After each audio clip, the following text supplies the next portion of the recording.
Now let's talk about today's cyber incident. It was one of the biggest cyber outages to have ever taken place. Systems went down across the world. It started last evening at about 7 p.m. Greenwich Mean Time. That's when the chaos began. In airports, banks, hospitals, news studios, and even in Disneyland Paris, people in all these places saw something ominous. All of the computer monitors were essentially shut down, blue screen of death. Microsoft's infamous blue screen of death. Almost everyone saw it today. Airports around the world faced issues. They could not update flight details, check in passengers, or even print boarding passes. Some of them, like Delhi Airport, opted for a manual approach. They started issuing handwritten boarding passes. Others cancelled flights. There were over 1,000 cancellations in the US. American Airlines, Delta Airlines, United Airlines all halted flights. The Dutch airline KLM suspended most of its operations. Berlin Airport halted all flights. Air traffic in Switzerland was cut by 30%. Every corner of the world was affected. And again, it wasn't just air travel. Supermarkets in Australia were shut because their checkout counters weren't working. In Paris, the organizers of the Olympics were facing issues. They had to conduct manual security checks because their accreditation desk was down. So you can see how widespread this problem was. But how did it happen? What led to the cyber outage that affected every corner of the globe? Well, here's the smoking gun. Listen to this. Thank you for contacting CrowdStrike support. CrowdStrike is aware of reports of crashes on Windows hosts related to the Falcon sensor. Please monitor the status via the check alert on our customer support portal.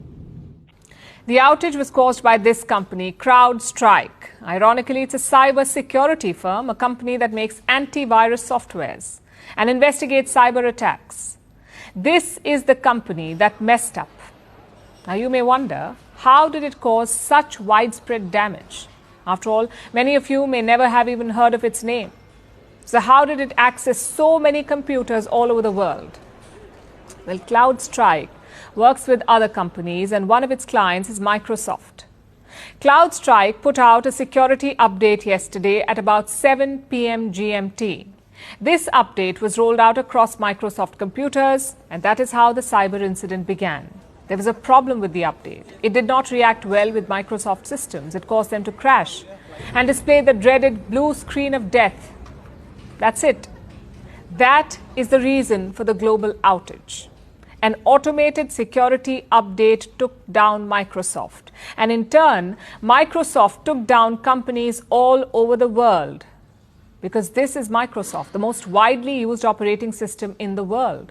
If Microsoft goes down, the world grinds to a halt. And that's what happened today. The issue has been resolved now, as CrowdStrike was more than eager to announce. This is a message from their CEO. He said that the issue had been identified and isolated, and a fix had been deployed.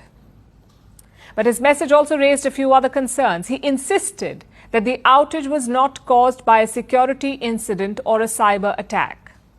He was very clear about that. That means that all the damage done today was by mistake. But what happens if someone tries to do it on purpose? Think about it. Today proved that the entire world is indeed connected and completely dependent on certain companies and their products. If any of these are compromised, the world will face a major setback. Millions of people will be inconvenienced, businesses will lose billions, and will be sent back to the Stone Age. It's a scary thought. So what can we do? Well, we cannot disconnect. That would also set the world back. But we can diversify. Look at the CrowdStrike CEO's message again. He said that today's issue only affected Windows and that Mac and Linux were not impacted. So if we maintain backups, if we can turn to alternative systems during times of trouble, we would be more secure against both mistakes and attacks. It is not a cost-effective solution, but it may be the only one that we have right now, because if we do not diversify, if we put all our eggs in just one basket, days like today will become more and more common.